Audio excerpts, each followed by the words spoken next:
Shall move to questions without notice and give the call to the Honourable, the Leader of the Opposition. Thank you very much, Mr Speaker. My question is to the Prime Minister.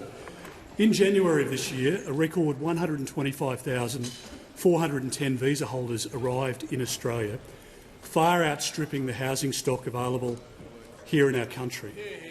Prime Minister, given permanent and long-term overseas arrivals are outpacing the construction of new homes at a rate of almost 4 to 1, can the Prime Minister tell the House how many new homes or units were built in January? The call to order. Give a call to the member for Hume will cease interjecting immediately. Give the call to the Prime Minister. Thanks very much, Mr Speaker. And I'm asked a question about migration. And indeed, just last week, the Centre for Population put out a population forecast which showed that Australian population is now expected to be smaller in 2030-31 than the pre-pandemic forecast published by the former government when this bloke here was the minister, when he was the cabinet minister responsible for migration. Here's what the population statement said. For 2030-31, the expected population is 600,000 people, or 2.1%, below what was projected prior to the onset of the pandemic in 2019-2020. But it's not just when he was the minister, Mr Speaker, because this is what the Leader of the Opposition has said with his current title of Leader of the Opposition. He has said this on the 2nd of September 2022. We do need an increase in the migration numbers. Order. Order. Members on my right will cease interjecting. Order. Members on my right will cease interjecting. The Minister for Industry will cease interjecting. And I'll hear from the member for Deakin on a point of order. Thanks, Mr Speaker. The question asked the Prime Minister how many homes were built in January. If he's unable to answer that question, he should sit down. The Leader of the House. Speaker, it's become a practice now from those opposite to stand up taking a point of order, to not nominate any standing order, at all that they think is being breached. And in previous parliaments, when it's got to this point, there have been times where the Speaker has simply insisted that at the start someone has to nominate what standing order they're raising, because otherwise it's just being used as extra speeches. Order. I think we'll sort this out one way or the other. Moving forward, if you don't get up and say what the standing order, you'll leave the chamber immediately. So just that everyone's crystal clear. No more coming to the dispatch box, giving a speech, asking a question. Under the standing orders, there is one time to take a point of order on relevance. It's pretty easy to do. You simply just get up and say, I'm taking my point of order on relevance. So this is the warning shot. So if it is happening more and more, question time's not going to operate like that. If you do that, you won't stay. Prime Minister in continuation. Thanks very much, Mr Speaker. And of course, he didn't say it just once. He went on to say this in October 2022. In addition to a domestic workforce, of course, we need migration. We need migration. It wasn't a stutter, Mr Speaker. Order. Not a stutter. It was a repeat of how important it was, just to emphasise it. And then in his first budget reply, because there was no policy there at all, he said this: I brought in record numbers of people. Boasting he was, Mr Speaker, boasting. But it wasn't just him, Mr Speaker. The Deputy Leader said this: we know that urgently needed business needs a workforce, and much of that workforce needs to come from overseas. That's what they had to say. The Shadow Minister for Immigration went on to say, we need to get our international students back. We need to get our working holiday visa holders back. They're out there the whole of their front bench. They're out there saying, we need more people. We need more people. And of course, that's before I have time to go through the RECT migration program with that Member for troika, Hume. which were there. The Treasurer will cease reports interjecting. From Dr Parkinson, of course from Christine Nixon and from Dennis Richardson, all showing what a failed migration system looks like under those opposite. Well, we're getting on with fixing it with a minister who actually has a migration policy. Order. There is far too much noise. The Treasurer and the member for Hume can cease their dialogue across the chamber. That will assist greatly. Give a call to the member for Gilmore. My question is to the Minister for Health. What actions has the Albanese Labor government taken to make medicines cheaper for Australians while supporting a strong community pharmacy sector? What obstacles have been overcome to ensure that Australians with ongoing health conditions have access to cheaper medicine? We're not going to have commentary during questions. That's not starting up. So we're going to do this the right way. The member for Gilmore will start her question again. She'll be heard in silence without any interruption, and then we'll hear from the minister. The member for Gilmore will start her question again. My question is to the Minister for Health. What actions has the Albanese Labor government taken to make medicines cheaper for Australians while supporting a strong community pharmacy sector? What obstacles have been overcome to ensure that Australians with ongoing health conditions have access to cheaper medicines? Call to the Minister for Health and Aged Care. Oh, thank you, Mr Speaker, and I thank the member for Gilmore for her question because, like everyone on this side of the House, she has no higher priority than helping her community on the South Coast with the cost of living, helping her community earn more through strong wages growth, and helping them keep more of what they earn through tax cuts that this government will deliver to every single taxpayer on July 1st, Mr Speaker. And she also promised her community cheaper medicines, Mr Speaker, and we've delivered on that promise as well. We cut the maximum yearly medicines bills for pensioners and concession card holders, meaning around 2 million Australians right now are paying up to 25% less for their medicines every year. Last year we delivered the biggest cut to the price of medicines in the 75-year history of the PBS, meaning that general patients are paying around $20 million less for their medicines every single month. And around 200 common medicines, Mr Speaker, are now available for 60 days' supply at the cost of a single script, saving patients time and saving them even more money. Now, of course, the opposition voted against those cheaper medicines measures, and they said the sky would fall in if we proceeded with them. But instead, Mr Speaker, I'm happy to report the number of applications to open a new pharmacy has been 50% higher since we announced that measure than the same period before. And I am delighted about that, Mr Speaker, because our government wants cheaper medicines and a strong community pharmacy sector, a pharmacy sector in strong financial health, delivering even more services to Australian patients. And that's why I'm also delighted that 3,000 pharmacies so far have signed up to become providers of the National Immunisation Program since we allowed them to do that since January 1. And, Mr Speaker, that's why I'm also delighted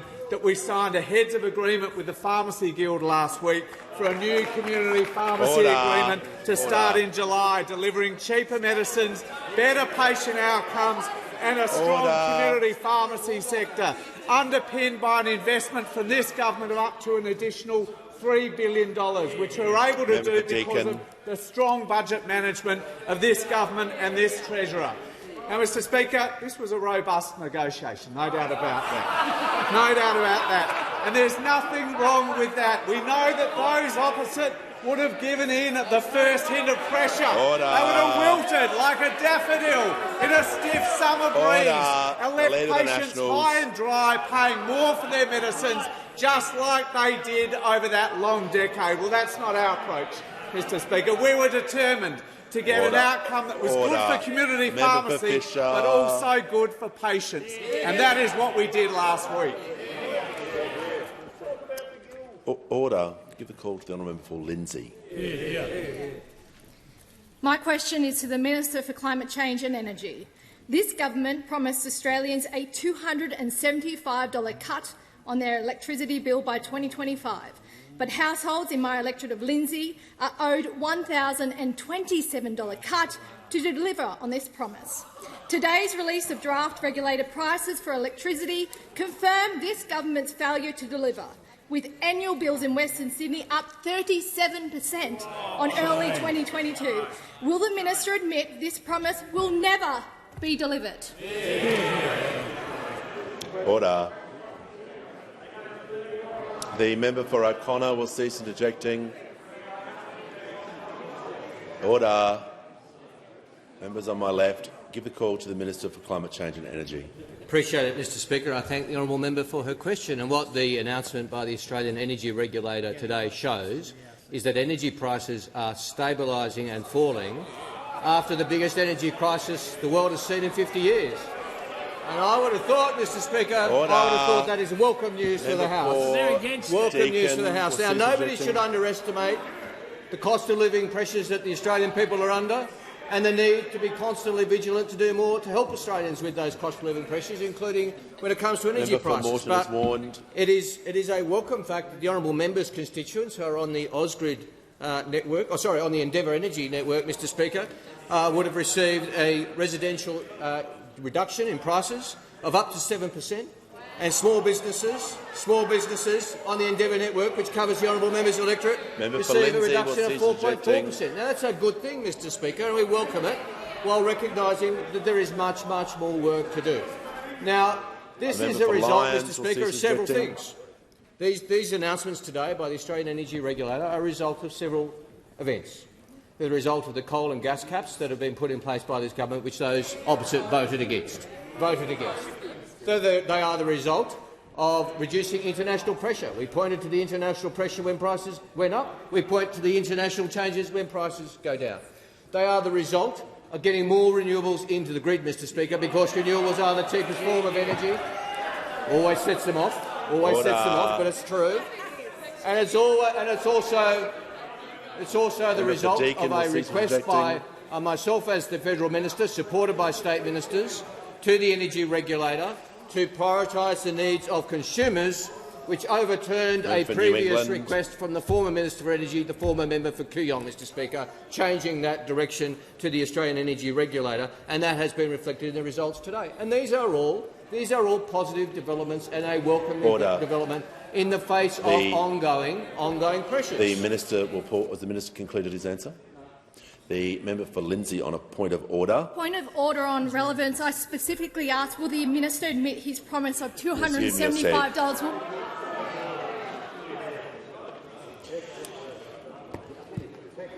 The minister is being very relevant with his answer regarding the question he was asked about prices, about the updating the House on why he believes the prices are the way they are.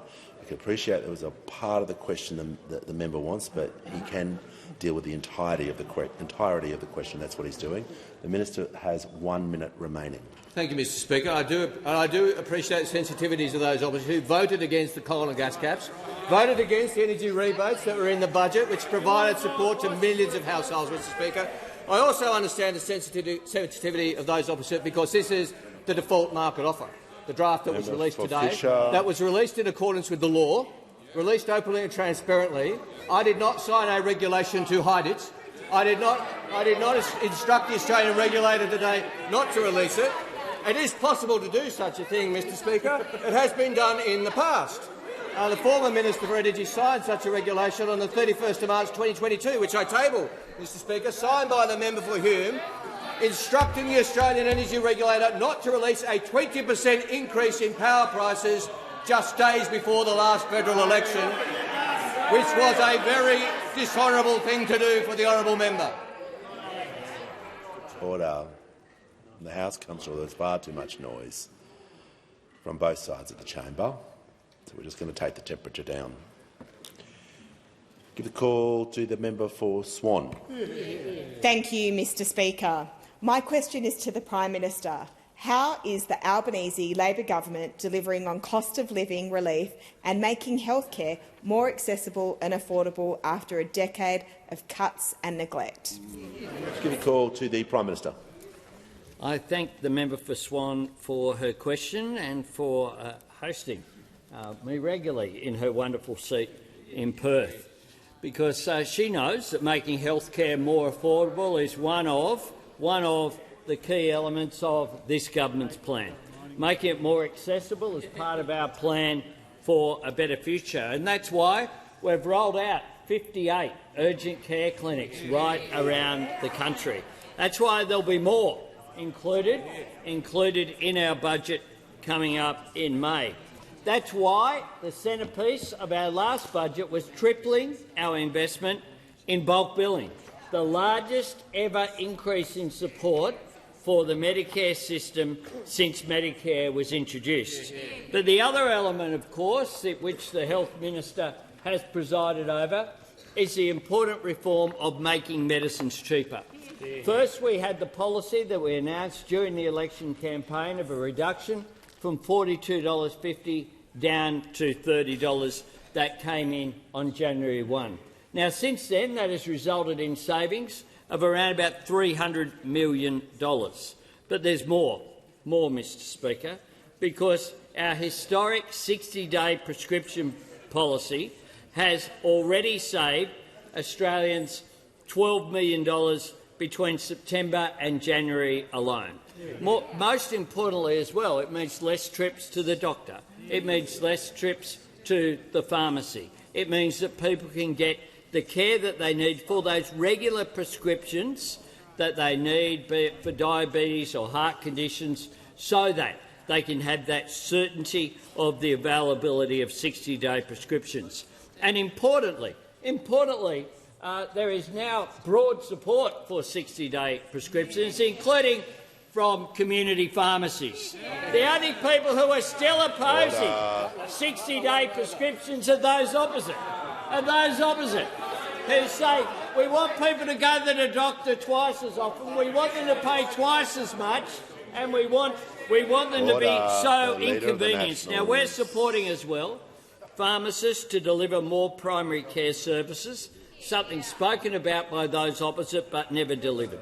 What this is about is making sure that it's easier for Australians to get the care they need when they need it. Taking action on cost of living on health care, together with our tax cuts that come in on July 1 for every taxpayer, together with cheaper childcare, together with the 300,000 fee-free TAFE places that commenced last year, together with our energy price relief plan that has had a positive impact. All of them opposed by those opposite. An opposition bereft of any ideas or any... Before I call the member for Curtin, I'd like to do some acknowledgements. Present in the Southern Gallery today are representatives from the government's 2023 Youth Advisory Group, and present in the Southern Gallery today are members of the Blacktown Community Leaders Forum and guests of the Minister for Communications, and I see Malcolm McCarris AO in the gallery. Welcome to you all. Give the call to the member for Curtin. This is a question for the Prime Minister. You've said you'll make political donations transparent, ban lies in political ads and reduce financial influence in elections. The next election's looming. Given the high public interest in this issue, will the Parliament and the public have an opportunity to comment on an exposure draft, or will we be presented with a bill by the major parties that's designed to lock out political competition? Give the call to the Prime Minister. With respect to the member for Curtin, I say to the member for Curtin that the lobbying on this issue has not been exclusively from people in the major parties. And if the member for Curtin wants me to talk about some of the lobbying that's going on, including from crossbenchers, I'm happy to do so. I'm happy to do so, member for Curtin, because one of the issues that does need transparency is the issue of political donations. We have had a long position in the Labor Party, something that was overturned by the former government, something that goes back to the period of the Hawke and Keating governments, indeed, that was then overturned by the Howard government. Then there was reforms under the Labor government, then those overturned further on. We are consulting very broadly, including with members and representatives of the crossbench, and the minor parties, as well as across the major parties, to see if reform, as proposed by the Minister Farrell, can receive very broad support. Because one of the objectives that we have here is to land reform that stays, not reform that comes and then goes with changes of government. My view has been very clear that there needs to be transparency when it comes to political donations, that there needs to be a stopping. To give just one example of the sort of largesse that we saw from Clive Palmer during the last two election campaigns. I don't think it is tenable. I don't think it is tenable at all to have the sort of dollars washing around the system such as occurs in the United States. I think that is unhealthy. I think it undermines our democracy, and I think that, though I make no apologies for the fact that we will engage, as I have engaged with the member for Curtin and other crossbenchers at meetings that have been held about these issues. I'll continue to do so. Senator Farrell, as the minister, will continue to make himself available to see if we can indeed entrench greater support for our democracy. I realise that in a whole range of ways, in this, the use of social media, there are a range of changes in technology and changes in practice that are undermining faith in our democracy. That is something we've been determined to do. We promised to have a National Anti-Corruption Commission up and running. We did that. We did that in record time, promised previously by former governments, delivered by this government, consistent with our approach of cleaning up politics. Give the call to the honourable member for Boothby. Thank you, Mr Speaker. My question is to the Minister for Social Services. How is the Albanese Labor government delivering more support for Australian families? What has been the response to Labor's paid parental leave reforms? Call to the Minister for Social Services. Well, thank you very much, Speaker, and I'd like to thank the member for Boothby for the question. From day one, this government has been working hard to improve paid parental leave for working families. First, we made the changes from the 1st of July 2023 to give more families access to the payment, make it more flexible to support parents in the transition back to work, and make it much easier for parents to share care by creating a single payment that both parents can access. Now, this week we took another significant step forward. With the successful passage of our legislation in the Parliament, we are delivering the largest expansion of paid parental leave since Labor established this back in 2011. Now, by expanding the scheme to a full 6 months by 2026, families will receive an extra 6 weeks of paid leave following the birth or adoption of their child when fully rolled out. And that is over $5,000 more to help with the family budget.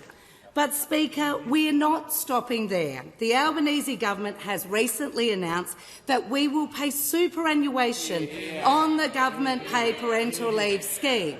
Now, paying super on the government paid parental leave scheme will help normalise paid parental leave as a workplace entitlement, just like annual leave, sick leave, and reduce the impact of taking parental leave on retirement incomes. Now, many people have called for this, and have welcomed this announcement. Of course, the Women's Economic Equality Task Force has provided their report to the government, and they made this a key recommendation. Of course, Chief Executive Women said paying super on paid parental leave is a huge milestone for women. The Business Council of Australia called it the right thing to do for both women and the economy. The Parenthood said this is a game changer for families across Australia. The Financial Services Council said it would increase the financial and well-being of Australian women. The CPA Australia said paying super on paid parental leave was well worth it. And the ACTU, of course, called it a historic step. Now, amongst all this positivity about our super announcement, it was disappointing that the first instinct from those opposite was to express negativity and reservation on our positive plan.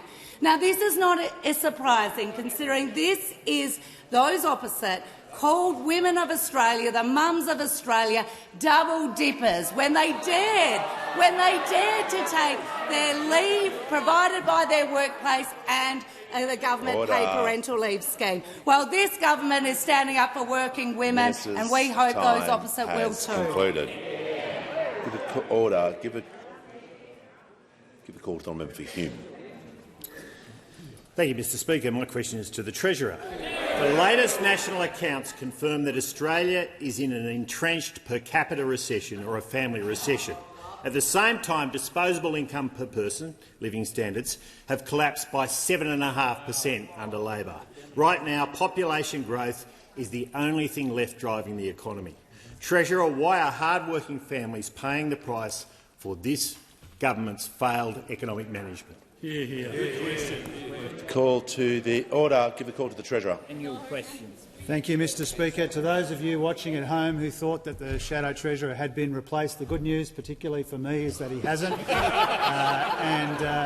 The member for Hume has survived the reshuffle on those opposite, not that you would know, Mr Speaker. That is the second question I've got in about 7 months, and so I'm pleased for the opportunity to be able to answer it.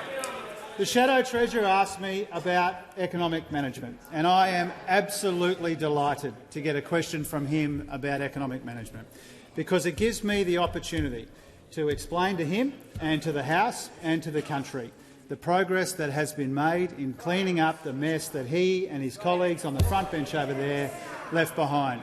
If we take, for example, real wages, Mr Speaker, real wages are growing again in our economy. They were going backwards 3.4% when we came to office, and now they're growing again ahead of schedule. When we came to office, Mr Speaker, quarterly inflation was 3 times higher than it is now. It's now a third of what those opposite left behind, Mr Speaker. When it comes to productivity, we've had a couple of welcome quarters of productivity growth in the national accounts that the Shadow Treasurer references, Mr Speaker. Order. And so the point is, Mr Speaker, the point is, I'm asked about living standards. If those opposite really cared about living standards in our country and in our communities, they would have voted for electricity bill relief. The member for Grey. If they really cared about cost of living pressures in our community, they'd support our efforts to get wages moving again. If they really cared about cost of living pressures in our communities, Mr Speaker, they'd support our efforts to clean up the mess that they made of the budget. When we came to office, Mr Speaker, there was a deficit of $78 billion. By the end of our first year in office, that had become a $22 billion surplus. Mr Speaker, that $100 billion turnaround is the biggest nominal turnaround in the budget in the history of the Commonwealth, Mr Speaker.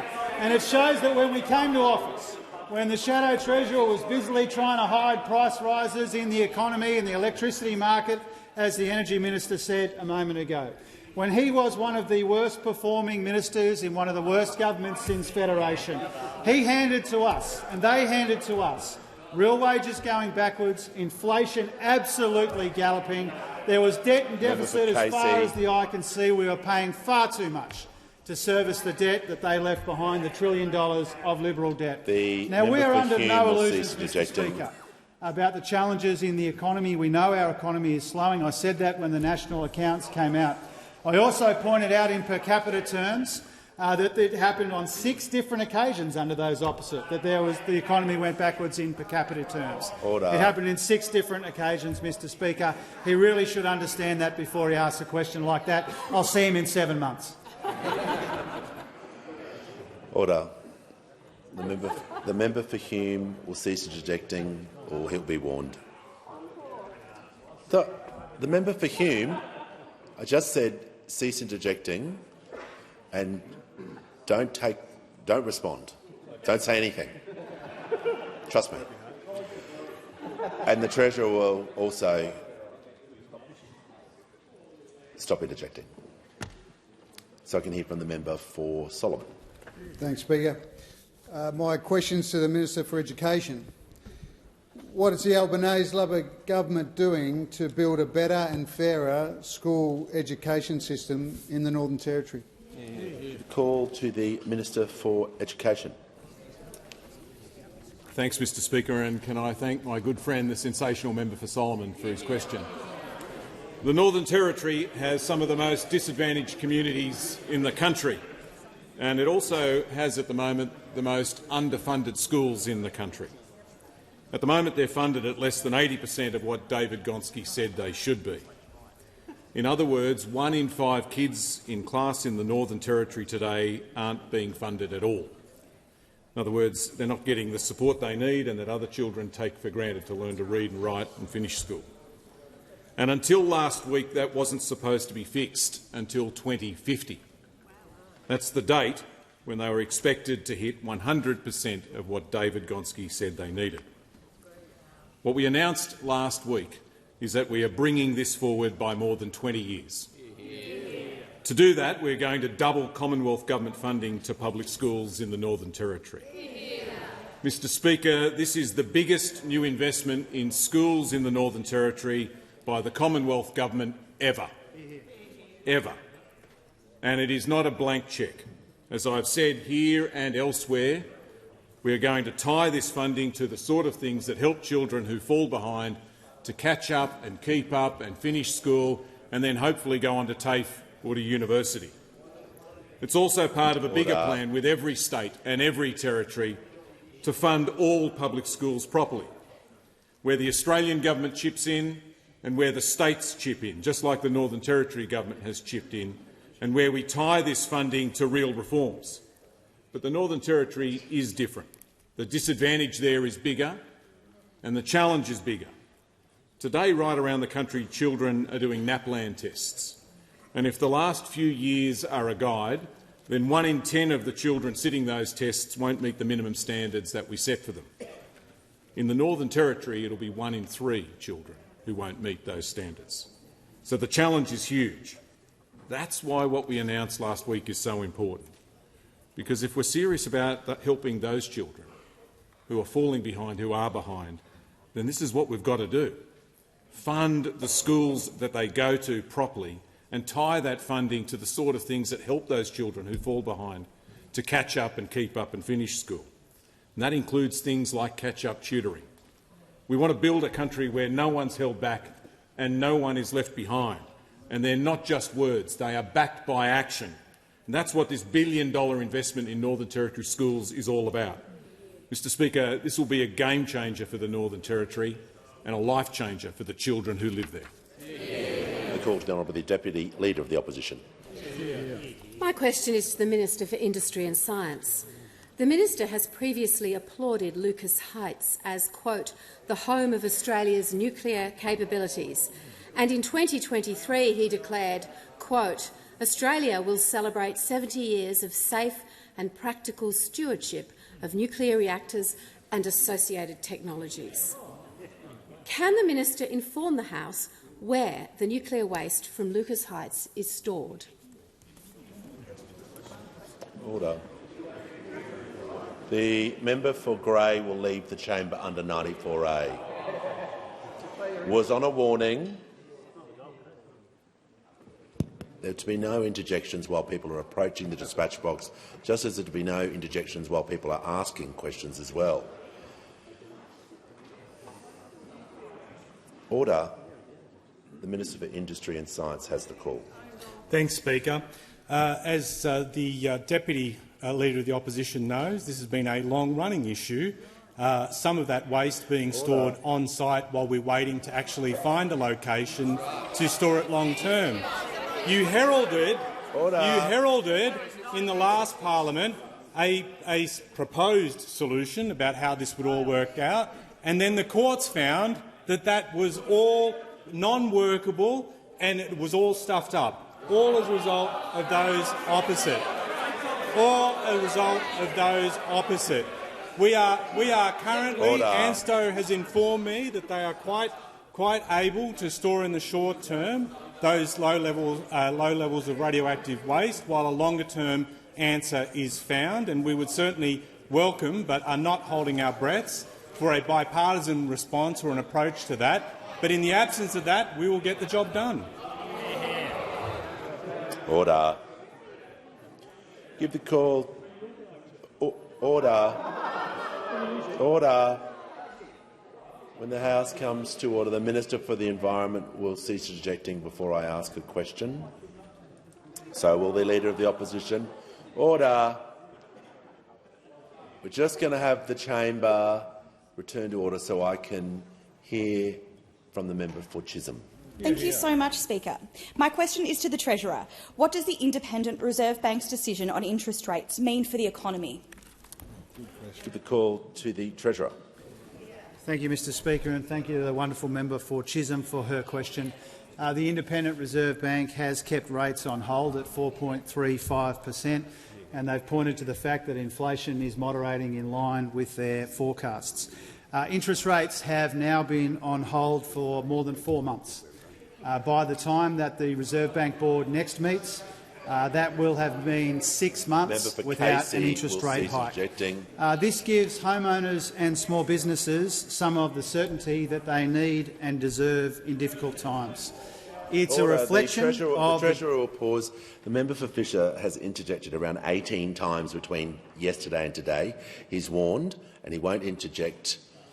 I know he's packing up, but he can be a lesson, be a beacon of hope to everyone by not interjecting for the remainder of this question and every other question.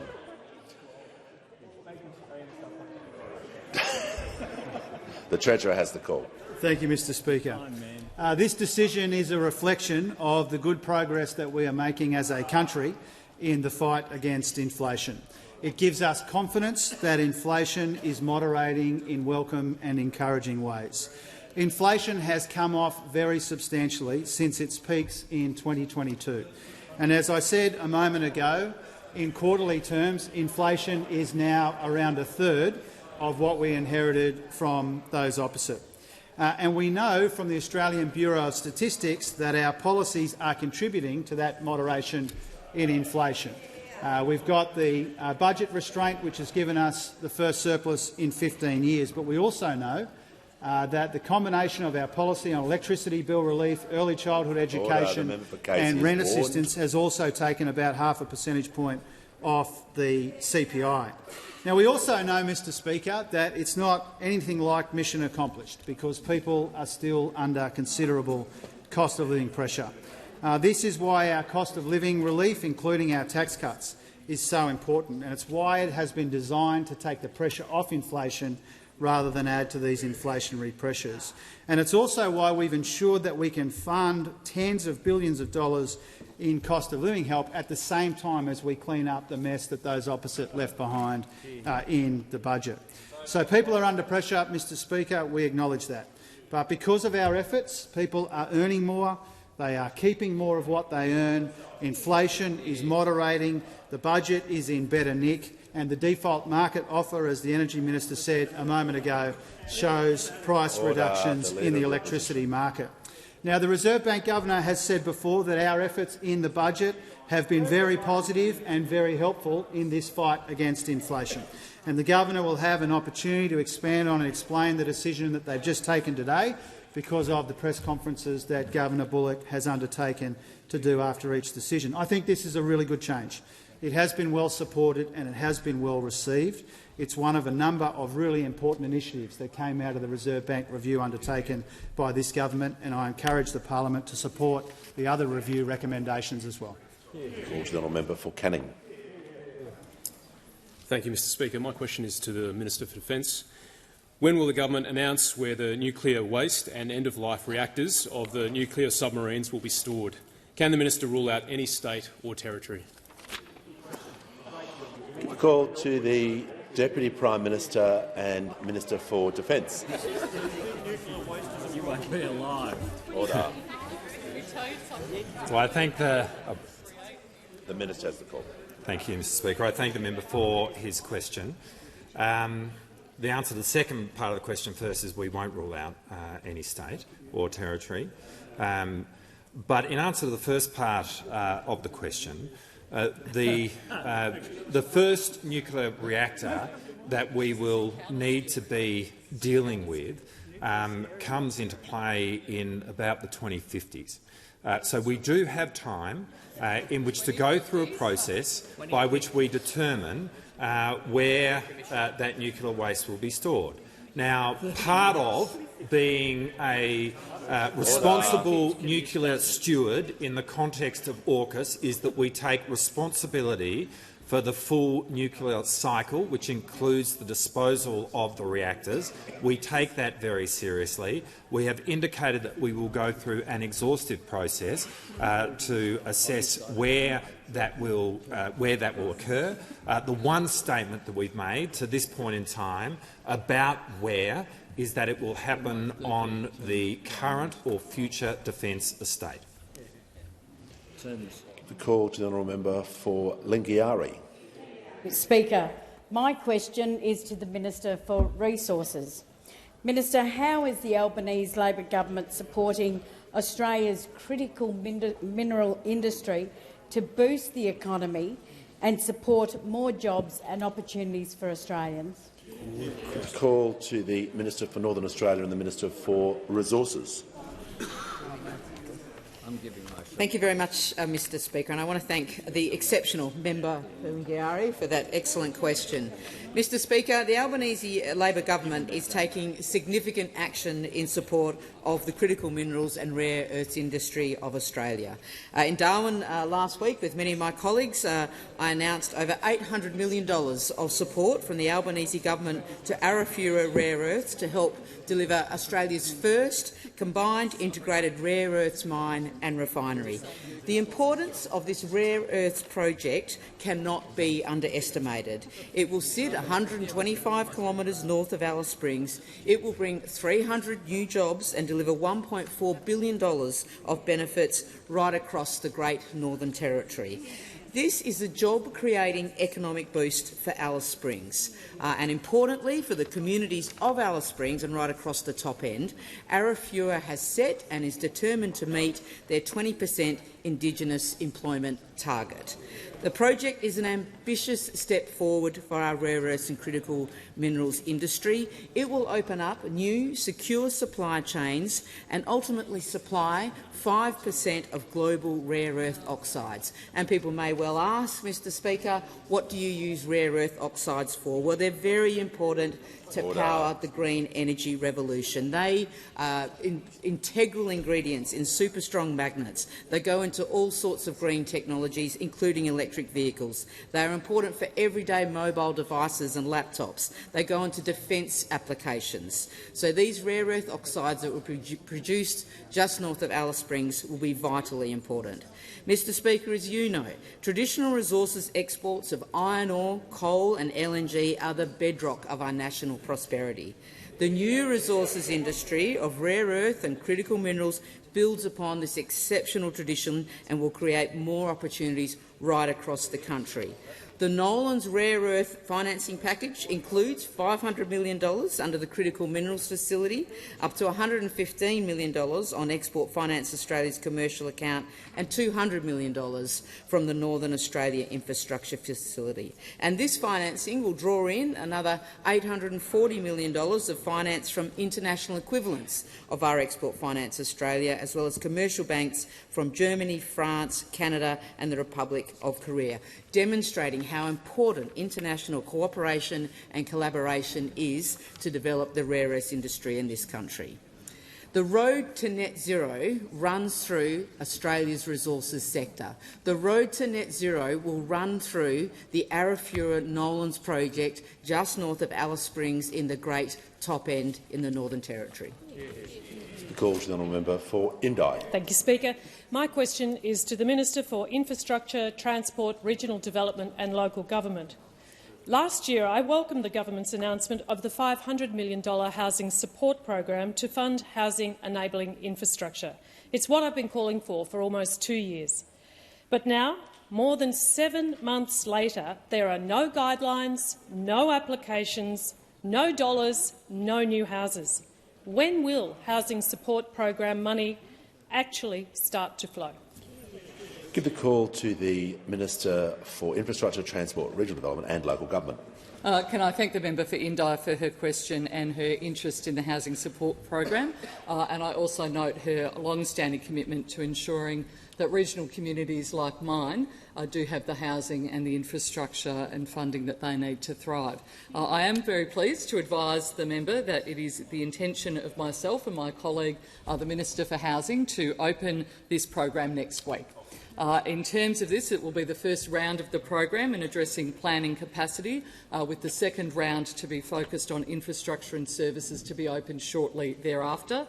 This program, of course, forms part of the government's commitment to addressing housing supply and affordability, and it, of course, includes the $10 billion Housing Australia Future Fund to support the delivery of new social and affordable rental homes, the $3 billion through the New Homes Bonus to incentivise states and territories to build 1.2 million homes, $2 billion through the Social Housing Accelerator to permanently increase the stock of social housing, the National Housing Accord, which aligns all levels of government, institutional investors and the construction sector to actually unlock housing, all initiatives of the Albanese Labor government. I'm pleased to be administering the $500 million housing support program, an important part of the Australian government's efforts. The program, of course, as you know, will provide funding for planning capability to get more housing approvals through the system more quickly and getting strategic plans in place to unlock new sites for housing investment, whether it be in Wodonga, in Benalla, in Beechworth or in Bright or anywhere else across Australia. The funding will work alongside the planning reform blueprint through which First Ministers agreed to a range of planning reforms to accelerate housing supply in well-located areas. The housing support program will also fund connections to essential services so that new housing isn't held up by delays to sewerage, to local roads and to connection to utilities. State, territory and local government have been calling for this funding, including in regional communities like the ones for the member for Indi and I represent. I'm pleased that this is a program that the Australian government is delivering, and I will welcome the applications from local government and state governments following the announcement next week. Give a call to the honourable member for Lyons. Thank you, Speaker. My question is to the Minister for Communications. What steps is the Albanese Labor government taking to ensure the switchover of the 3G network is done in a safer way, and how is the government supporting a resilient, safe and modern communications network? Call to the Minister for Communications.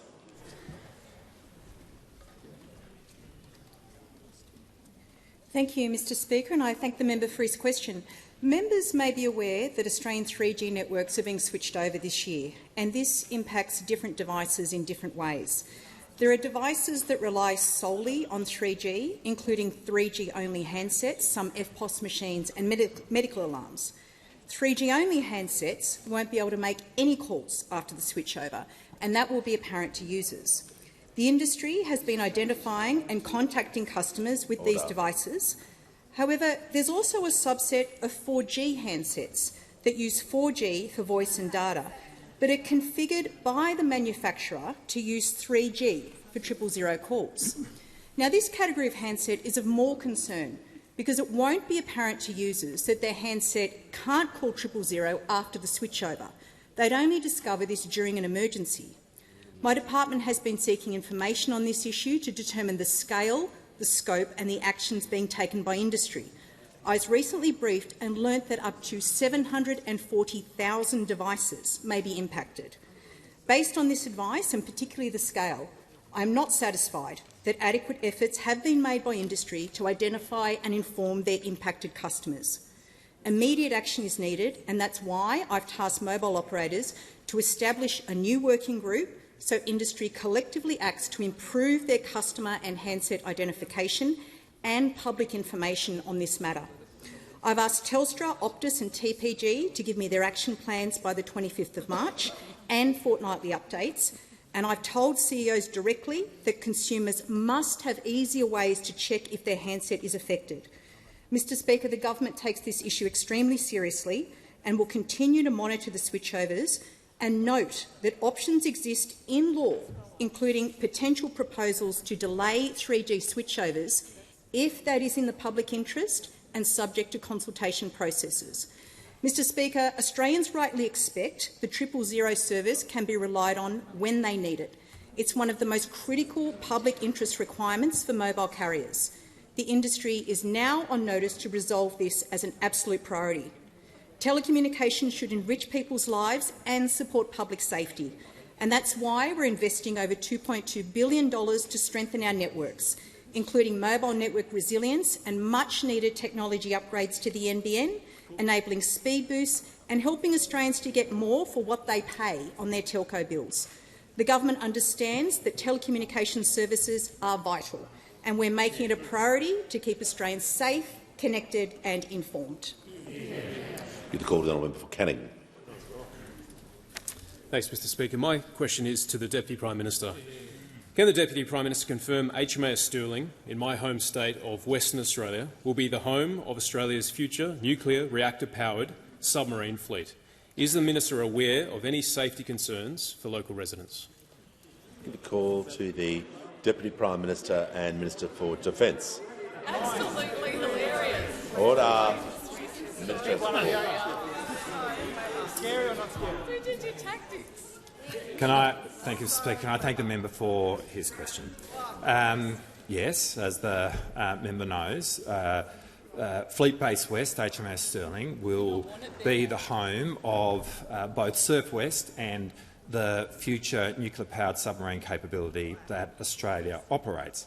And there will be an enormous effort in terms of putting in place safe regulation of the nuclear establishment and safety of that site.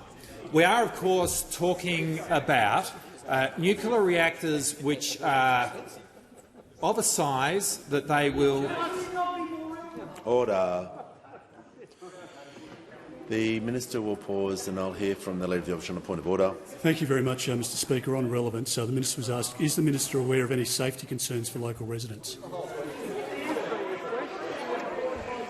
I will listen carefully to the Deputy Prime Minister about his answer. I was hearing he was talking about the nuclear submarines, and he's got 2 minutes order for the remainder of the question, so he's being directly relevant, and I don't think he could be even more relevant if he tried, so I'll allow him to continue. Thank you, Mr Speaker. We are, of course, talking about a nuclear reactor of a size which will power a single machine. That's what we're talking about in terms of the nuclear reactors that are within the submarines. And we understand the sensitivity involved here and the safety that needs to be put in place. These are not nuclear reactors of the size, for example, which would power cities. These are not nuclear reactors of those Members size. on my left will cease to And of course, they do not generate the same amount of material of a nuclear reactor which might, for example, power a city. And we understand the sensitivity that would be involved in giving assurance to the Australian people about where reactors which power cities might reside and where the nuclear material that comes from those reactors would ultimately be stored. That is on a completely different scale to what we are describing in terms of a nuclear reactor which powers a single machine. Those opposite are trying to draw some comparison between them and nuclear reactors which power cities. That is the difference here. What we are doing is making sure that the nuclear establishment in respect of Australia's nuclear-powered submarines will be completely safe. What they are positing is something entirely different. Order.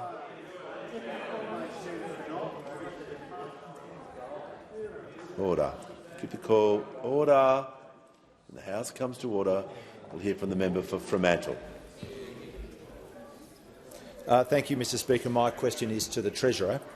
How is the Albanese Labor government addressing the gender gap in superannuation and helping to boost the retirement incomes of Australian women, and why is that boost so important? Give the call to the Treasurer. Thank you, Mr Speaker. I really appreciate the question from the member for Fremantle, who's got a deep interest in superannuation and in our efforts to close the gender gap in super. Compulsory super, Mr Speaker, is a really proud creation of the Labor government and the Labor movement. And our retirement income system is the envy of the world, but that doesn't mean it's perfect. It has its imperfections, and one of its imperfections is the gender gap when it comes to superannuation. To put it bluntly, Mr Speaker, parents and especially mums take much too big a hit when they take time off to have kids. And a combination of the gender pay gap and the super gap means that women retire with about 25% less super than men. Now, of course, we can't fix it overnight, but we are working hard to address the gender pay gap and the super gap at the same time. And that's why we are really proud to have announced that we will now be paying the super guarantee on the government paid parental leave scheme, Mr Speaker. We have said for some time that this is a priority for this Albanese Labor government, and now we will make it a reality for the mums and dads of Middle Australia. This will benefit about 180,000 families a year. It will boost retirement incomes for women. It will reduce some of the impact of interrupted work patterns. It will help make superannuation fairer. And for all of these reasons, this is not just good social policy, this is good economic policy as well. We are paying super on paid parental leave, and we are expanding and extending parental leave itself as well. And here I pay tribute to the Social Services Minister for getting the paid parental leave extension through the parliament this week. What a really proud achievement of this minister and this government. I pay tribute to her, and I pay tribute to the Assistant Treasurer. I pay tribute to Minister Gallagher, and before her, the Environment Minister. I pay tribute to the member for Newcastle and others who have campaigned for so long for this really important change, Mr Speaker. This government is all about ensuring that Australian women can earn more and keep more of what they earn and retire with more as well. Our tax cuts are better for women. Our wages policy is better for women. Our retirement incomes policy is better for women as well. And all three of these important policy areas are working together to close the pay gap and to close the superannuation gap as well. Mr Speaker, this is how we build on proud Labor legacies like paid parental leave and compulsory superannuation to deliver for mums and dads and families, for local communities and for the national economy as well. The call to the honourable member for Brisbane. Thank you, Speaker. My question is to the Prime Minister. Tomorrow, the Greens will introduce a bill to create divestiture powers so we can finally break up the Coles and Woolworths duopoly and end the price gouging, powers that already exist in Europe and the United States. Will your government stand on the side of Australians and take on the big supermarket corporations, or will you just trot out your weak excuses about the Soviet Union and let the giant supermarkets continue to ride roughshod over Australians? Order. The Assistant Treasurer will cease interjecting. Order. Members, order. We're not going to have interjections before a Minister or Prime Minister speaks. Just want to remind all members I could barely hear that question because of the noise, so we can just make sure questions are heard in silence, and hopefully answers will be heard in silence as well. Give the call to the Prime Minister. Thanks, Mr Speaker. I've been waiting to get a question about the Soviet Union, and I've got one from the Queensland Greens. Who would have had that on their bingo card? Mr Speaker, when it comes to supermarkets, what we have done is intervene across a range of ways. Firstly, we've directed the ACCC to conduct an inquiry into supermarket prices, and we have made it very clear that the current voluntary code of conduct, if the ACCC recommend to us further mandating, then we are completely up for that, Mr Speaker. We've appointed Dr Emerson to lead a review of the Food and Grocery Code. We've partnered with Choice to provide Australian households with better information on the comparative cost of goods. We've increased penalties for anti-competitive conduct. We've banned unfair contract terms. We've introduced legislation in this House to allow designated small advocates to fast-track complaints through the ACCC, and we look forward to it being supported. We know that the Leader of the Nationals has had some comments to say about this. He has said that the coalition were too slow, and on that we agree with the Leader of the Nationals. He has said that the Nationals wanted to move a lot quicker pace in terms of a compulsory grocery code. And I say to the Leader of the Nationals, break away. Break away. There are opportunities. There are opportunities to break from the shackles of the Liberal Party that have been holding you back for all of this time. I encourage you to break away. But I'm surprised. I'm surprised that the Nats, in breaking away, have indicated their support for the Greens political party. I didn't see that coming in spite of the colours on their how to vote. Order.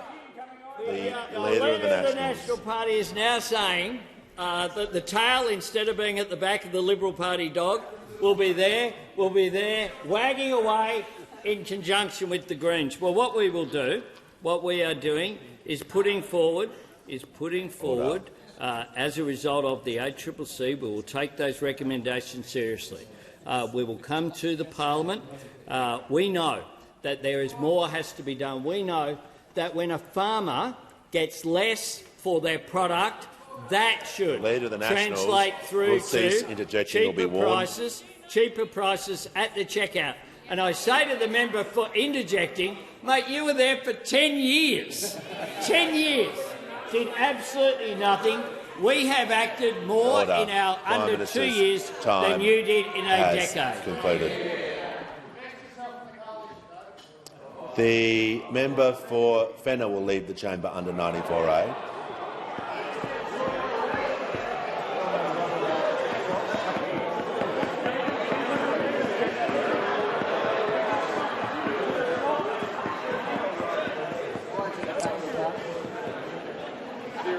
Order. Order. Wrong time, wrong place. Give a call to the member for Moreton. That made my day, Speaker. My question is to the Minister for Early Childhood. How is the Albanese Labor government providing cost of living relief for Australian families accessing early childhood education? Why is cheaper childcare so important? Call to the Honourable Minister for Early Childhood Education and Youth. Very much, Mr Speaker, and I thank the wonderful member for Moreton for his question. And Mr Speaker, 81,000 taxpayers in Moreton are getting an average tax cut of $1,554 right back into their pockets. Mr Speaker, this government, the Albanese government, is laser-focused on delivering cost of living relief for families. That's why we took action to deliver cheaper childcare last year. Reforms that increased the childcare subsidy for 1 million families right across Australia. And those reforms, according to the ACCC, reduced out-of-pocket expenses for centre-based care on average of 11%, an average of 11%. Now, more affordable early learning means that more children can access the transformational benefits of the early learning of those first 5 years, those first key 5 years that we know are so important to child development. But it also means that the primary caregiver, who is often the woman, can go back to work if she so chooses, can take on extra work if she so chooses, and can contribute to the family budget and also add to that cost of living relief. But under this government, not only will families earn more, they'll keep more. They'll keep more of what they earn. Because from the 1st of July, our tax cuts mean that every single taxpayer, that's 13.6 million Australians, will get a tax cut. 13.6 million Australians are getting a tax cut. Now, for example, Mr Speaker, a family with a household income of $120,000 a year will get a tax cut of $2,676. And thanks to our cheaper childcare reforms that lifted the childcare subsidy for them, if that family has a child in early childhood education and care, they'll get a further $1,700 back into their pockets through our cheaper childcare reforms. Now, that's real money, real cost of living relief, right back into the pockets of Australians. Now, we compare that to those opposite, who, when in office, had keeping wages low as the centrepiece of their economic reform. That was their centrepiece. That was their policy. They were very clearly proud of that being their policy. Well, we on this side want to see wages moving again. Those opposite want people to work longer for less. But we want people to earn more and to keep more of what they earn. Call the honourable member for Page. Thank you, Speaker. My question is to the Minister for Climate Change and Energy. 3 of the top 6 selling vehicles in regional Australia are made by Toyota and will cost families up to an extra $25,000 to purchase under Labor's new family car and ute tax. Toyota's Vice President of Sales, Sean Hanley, has stated it will have a profound negative impact on regional and rural Australia and that will reverberate throughout the Australian economy. Will the minister concede that the price of existing cars will increase for regional Australians? Order. Give the call to the Minister for Climate Change and Energy.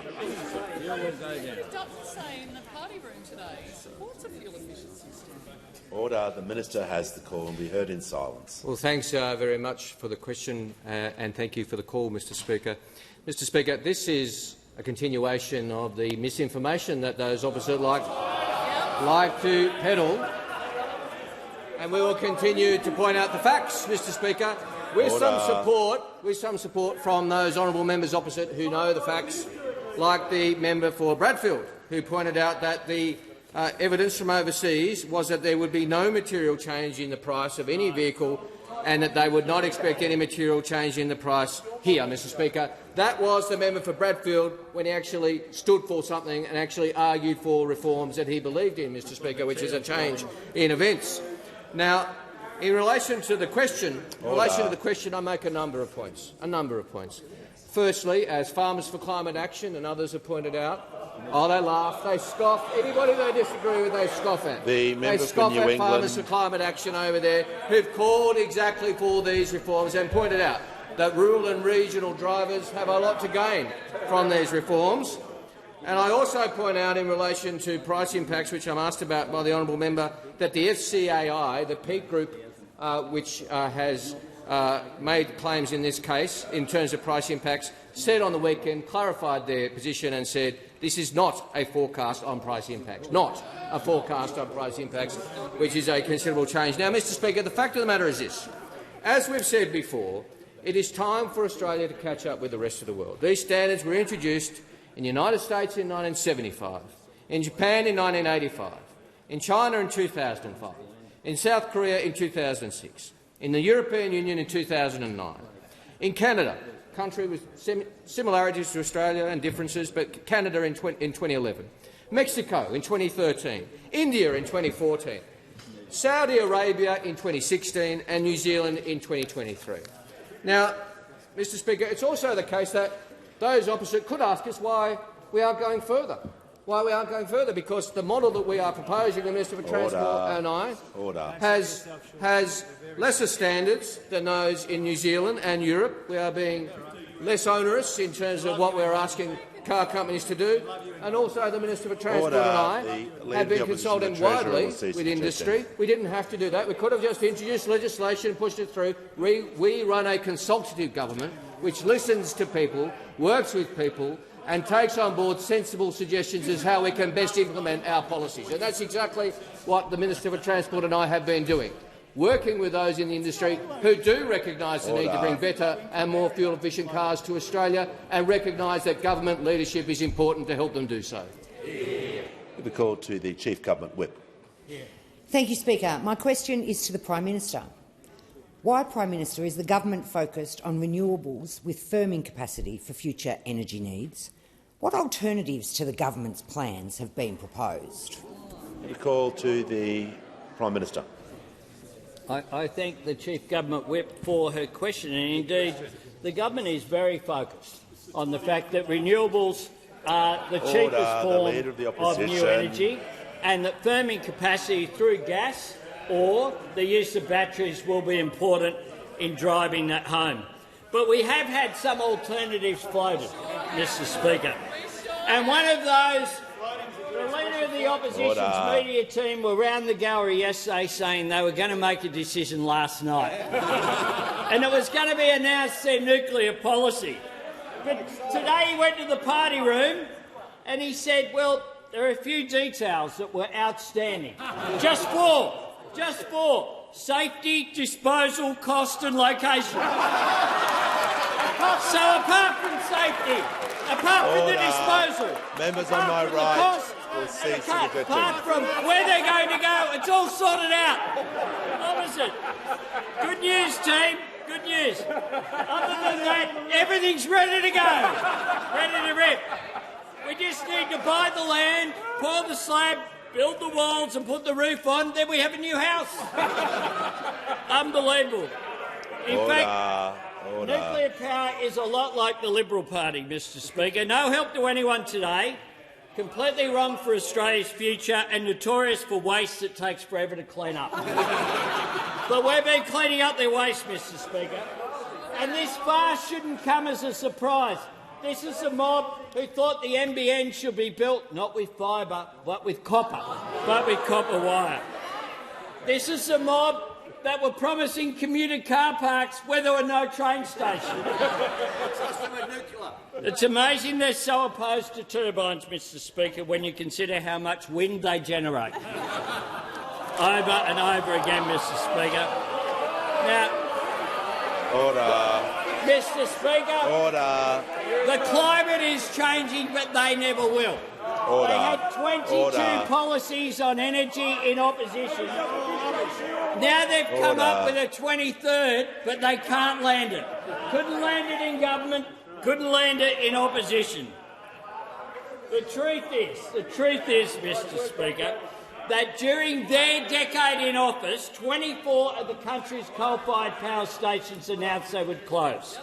8 of them actually closed on their watch, in spite of the fact they had a Prime Minister who would come in here with a lump of coal saying that it was all OK, they didn't need to act. The truth is that they left a mess. They left a mess when it came to the need to have a proper energy policy. We've got one. We look forward to them announcing their policy when they sort out those 4 little issues. Concluded. Order. Far too much noise during that. I'll give the call to the honourable member for Flinders. Mr Speaker, my question is to the Prime Minister. In these uncertain economic times, can the Prime Minister guarantee the millions of Australian tradies that there will be no changes to the fringe benefits tax exemption for single and dual cab utes? Order. Give the call. Order. Members on my left. The member for Hume will see, and the Deputy Leader of the Opposition. Prime Minister has the call. If you have the view that they've been advocating for week after week, that they've been doing through their proxies, through their sort of extreme right-wing little groups, funded by all those people running around during the Dunkley by-election, then there won't be any utes. That's their position. As they go forward. They say there won't be any utes. They say that it'll all go backwards. The fact is that what we have, as the member for Bradfield has repeatedly said when he was the minister, he put forward the case for the need to have proper emission standards. The Prime Minister will pause. The member for Hume on a point of order. Relevance, Mr Speaker. It was a very specific question about fringe benefit tax on utes. The member for the Minister for Industry and the Treasurer will cease. So will the Leader of the Opposition. Order. The member for McEwen will cease interjecting. Order. The Prime Minister. Order. The Leader of the Opposition will cease interjecting. The Prime Minister will return to the question. Order. Thanks, Mr Speaker. I'm talking about what we are doing, not what we're not doing. What we are doing not what we're not doing. Order. And what we are doing is putting forward a sensible measure. Order. And we're putting forward a proposition which those opposite couldn't land over a whole decade. We're putting forward a proposition which, when we were the opposition and this minister approached this shadow minister for transport, what we did was say, yes, we will provide support for this reform because it is in Australia's national interest. Because what you run appropriately on Australia's national interest is good reform, and that is what we are doing. Order. The Manager of Opposition Business. Prime Minister will cease interjecting. The Manager of Opposition Business will cease interjecting, so I can hear from the member for Macon. Thank you, Mr Speaker. My question is to the Minister for Employment and Workplace Relations. How are the Albanese Labor government's workplace relations reforms helping Australians earn more after a decade of wages being kept deliberately low? Give a call to the Minister for Employment, Workplace Relations and the Minister for the Arts. Thanks very much, Speaker, and I thank the member for Macon for the question and for the commitment that he shares with every member of this government that we want people to earn more and to keep more of what they earn. The question invites, and I just want to focus on one particular example, because we've often gone to the big statistics in terms of what's happening with real wages now returning, in terms of growth, or what's been happening with the gender pay gap getting to its lowest level ever. But I want to just focus on one employer and one set of laws and what changed on laws that this side supported and those opposite opposed. And that's the change that went through in Secure Jobs Better Pay, which was to abolish the zombie agreements. Now, this article came out when Parliament wasn't sitting, but I think we should refer to it. It was by David Murray Guzman in the Financial Review. It was at the end of last year, and it referred to a labour hire company called AWX, which is a subsidiary of People In. Now, that labour hire company had an old zombie agreement that dated back to 2004. So when we've talked about zombie agreements before, we've talked about them in the context that this means this particular company had an unfair advantage against their competitors. But when a labour hire company has a zombie agreement, it means they can go to every single workplace and offer rates of pay that are not only below an enterprise agreement, but below what the award rate had become. So for this particular subsidiary, the Sunday penalty rate— now they covered people in the restaurant industry award— the Sunday penalty rate that they were able to offer was $12 an hour less than the award rate of pay. $12 an hour less on a Sunday than the minimum rate of pay for an award. Now, you can imagine what that meant, as they could go from business to business, and even if you didn't have an enterprise agreement, if an employer was paying the lowest amount that was meant to be the legal minimum, this labour hire company could come in and could say, we can undercut that. Now, that principle, we had argued in that needed to be fixed in opposition. Those opposite voted against it when they were in government. They voted against it when they are now that they're in opposition. It meant that people were able to be paid $160 a week less than if they were directly employed. When those opposites say, as the Leader of the Opposition has said, that they will have a targeted package of reforms on industrial relations, we know exactly who it's targeted against. Targeted against casuals, targeted against job security, targeted against closing the gender pay gap, targeted against ordinary Australian workers. Call to the Prime Minister. Thanks, Mr Speaker. I ask further questions placed on the notice paper. The member for Page will cease interjecting.